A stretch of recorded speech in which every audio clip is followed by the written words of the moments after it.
Recording by Kazam Music present. Kazam Music present. जहिया से साली के देखली गहम, जहिया से साली के देखली गहम, आ ठंडा पानी लगैया गरम बोला हई रे सारारा जोगिरा सारारा जोगिरा सारारा।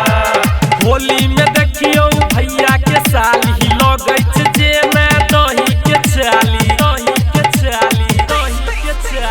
होली में देखियो भैया के साली लगै छै जे मैं दही के छाली। धीरे से ओकरा बोले भैयो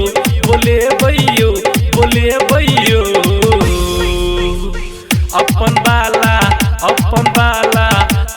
बाला ललका पियर का पूरा रहम लगे भैयो। हाँ अपन बाला ललका पियर का पूरा रहम लगे भैयो, पूरा रहम लगे भैयो।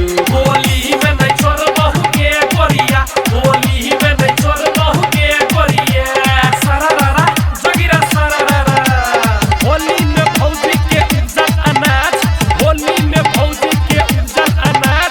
आ देवरा दरकिया देखा बैना बोला हई रे सरारा जोगिरा सरारा। वाह भाई वाह, खिलाड़ी वाह, सारारा जोगिरा सारारा। होली में भैया केलकै मनमानी, यही से खिल लही एकर जवानी। होली में भैया केलकै मनमानी, यही से खिल लही एकर जवानी।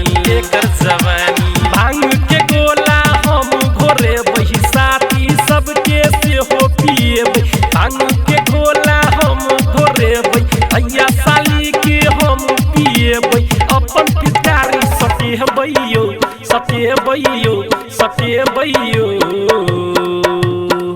अपन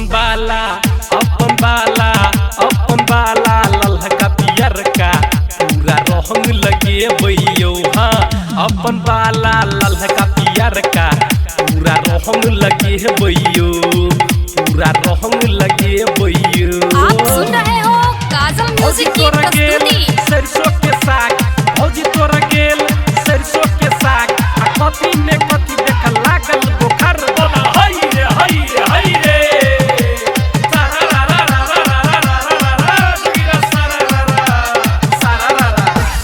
साल में एक बेर आबै छै होली, एहि बेर रंग ये आहा के चोली। हाँ साल में एक बेर आबै छै होली, एहि बेर रंग ये आहा के चोली। हंस का साली भागै छै किया, होली में हमरा बना लुकिया। हंस का साली भागै छै किया, होली में हमरा बना लुकिया। आहा के माजा देबुयो